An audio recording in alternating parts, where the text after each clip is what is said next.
Olá, comunidade do Divã, como é que vocês estão? Bom, gente, para quem não está entendendo nada, essa comunidade aqui é para quem ama histórias do Divã, histórias terapêuticas, histórias de superação, onde a gente pode contar a nossa história. Eu posso contar minha história, você pode contar também aí nos comentários, se você se sentir confortável, é claro.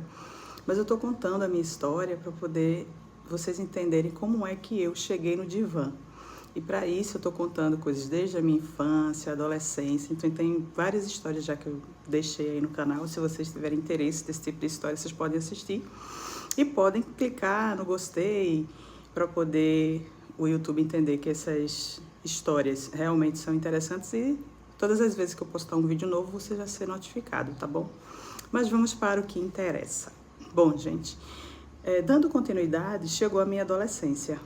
E nessa minha adolescência, eu fiquei muito apaixonadinha por um menino da minha sala de aula. Como eu falei para vocês, eu vim de um histórico de muita rejeição, de muita humilhação, de tanta coisa que aconteceu por conta da tia rica, abandono do pai, as questões com a mãe, tudo isso que a gente já falou. E aí fui para a adolescência, eu fui uma adolescente mais rebelde, eu não era aquela adolescente que obedecia muito, sabe? Eu fiquei bem, assim, reativa.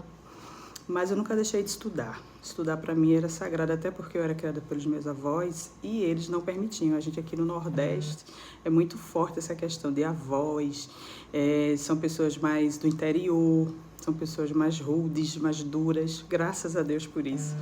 Então não podia faltar aula, eu tinha que ir para a escola todos os dias, independente do que acontecesse. E assim era. E eu sempre gostei até de estudar, eu gostava de ir para a sala de aula, eu gostava de estar com pessoas.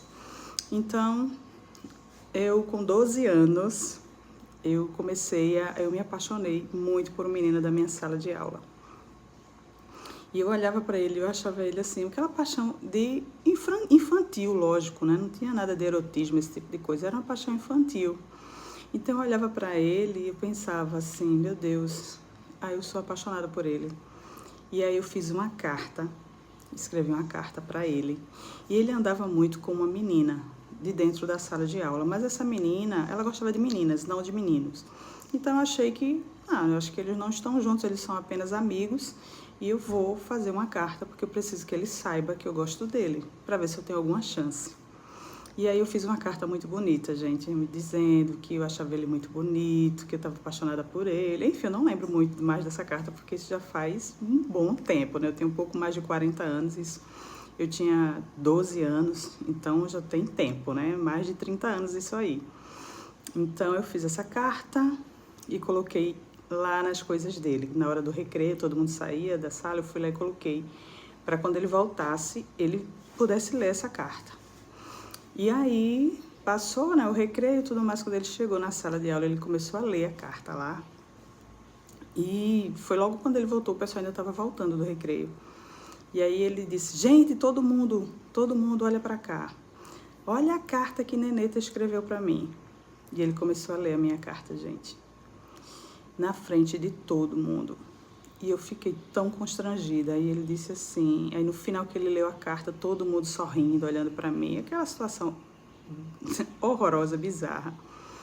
E ele disse assim, não quero você, eu gosto de Cláudia, que era essa menina que em tese gostava de meninas, mas eles fizeram aquilo para me humilhar mais um pouquinho, sabe? Ficaram sorrindo e Cláudia rindo e aquela coisa toda, a gente foi horrível. Eu fiquei sem vontade até, eu não sabia o que fazer, eu fiquei querendo ir embora para casa, não podia ir porque tinha que voltar com um responsável.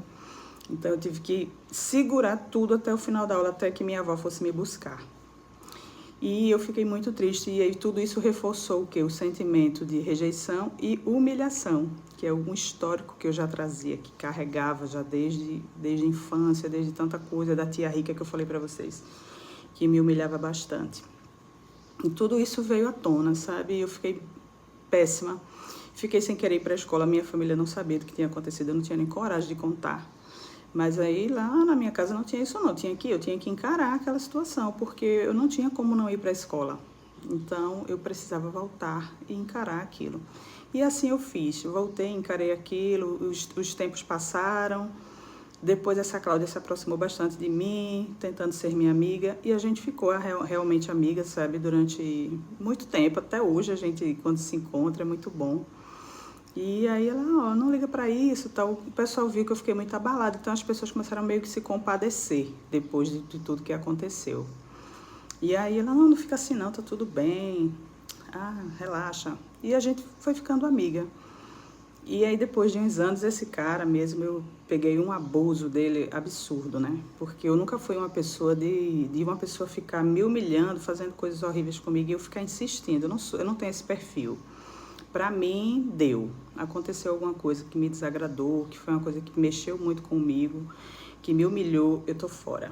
Então, eu realmente cortei totalmente, assim, qualquer tipo de laço sentimental com ele. E depois ele falava comigo, oi, bom dia. Eu falava assim, é só na educação. Mas aí teve até um ponto de virada nisso. Depois de uns 3 a 4 anos, acho que 5 anos depois, quando eu já tinha saído da escola, né? Todo mundo já tinha se formado. Eu estava noiva. E aí eu encontrei ele em um pagode que eu estava com o meu noivo. Eu estava indo ao banheiro sozinha. Aí ele me segurou, Neta, tipo assim, não me reconheceu, né? Eu estava bem diferente, estava mais bonita. Aí ele disse, e aí tudo bem, vamos dançar. Eu disse, desculpa, eu sou noiva. Eu mostrei a aliança para ele. Para mim aquilo ali foi, sabe, quando a hora da vingança que você nem planejou. Então foi assim que aconteceu. E ele ficou todo sem graça, desculpa, fica tranquilo. Então, essa foi a história de hoje, espero que vocês tenham gostado. E fiquem aí, se inscrevam para ouvir mais, que tem mais histórias como essas. E tudo isso para vocês entenderem como tudo aconteceu para que eu chegasse na vida adulta ao divã, de tantas coisas que eu carregava dentro desse processo. Até mais!